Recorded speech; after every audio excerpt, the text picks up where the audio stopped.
بریدہ رضی اللہ عنہ نے حضور اقدس صلی اللہ علیہ وسلم کا یہ ارشاد نقل کیا ہے کہ جو شخص قرآن پڑھے تاکہ اس کی وجہ سے کھاوے لوگوں سے، قیامت کے دن وہ ایسی حالت میں آئے گا کہ اس کا چہرہ محض ہڈی ہوگا جس پر گوشت نہ ہوگا۔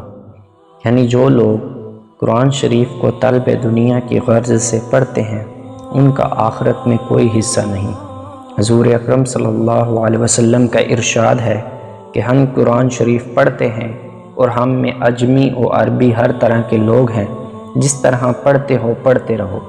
ان قریب ایک جماعت آنے والی ہے جو قرآن شریف کے حروف کو اس طرح سیدھا کریں گے جس طرح تیر سیدھا کیا جاتا ہے، یعنی خوب سنواریں گے، ایک ایک حرف کو گھنٹوں درست کریں گے اور مخارج کی رعایت میں خوب تکلف کریں گے، اور یہ سب دنیا کے واسطے ہوگا۔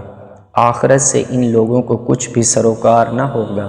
مقصد یہ ہے کہ محض خوش آوازی بیکار ہے جبکہ اس میں اخلاص نہ ہو، محض دنیا کمانے کے واسطے کیا جاوے۔ چہرے پر گوشت نہ ہونے کا مطلب یہ ہے کہ جب اس نے اشرف الاشیاء کو ذلیل چیز کمانے کا ذریعہ بنایا تو اشرف الاعضاء چہرے کو رونق سے محروم کر دیا جائے گا۔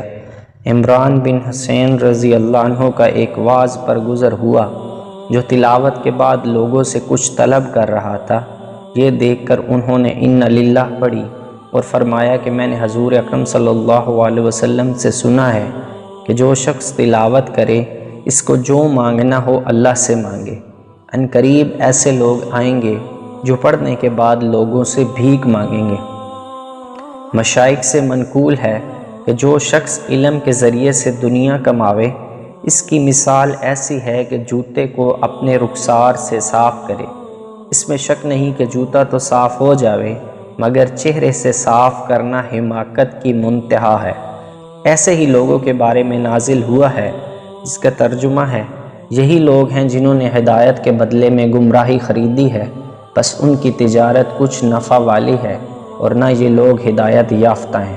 ابی بن کعب رضی اللہ عنہ کہتے ہیں کہ میں نے ایک شخص کو قرآن شریف کی ایک سورت پڑھائی تھی، اس نے ایک کمان مجھے ہدیہ کے طور سے دی۔ میں نے حضور صلی اللہ علیہ وسلم سے اس کا تذکرہ کیا تو حضور صلی اللہ علیہ وسلم نے ارشاد فرمایا کہ جہنم کی ایک کمان تو نے لے لی۔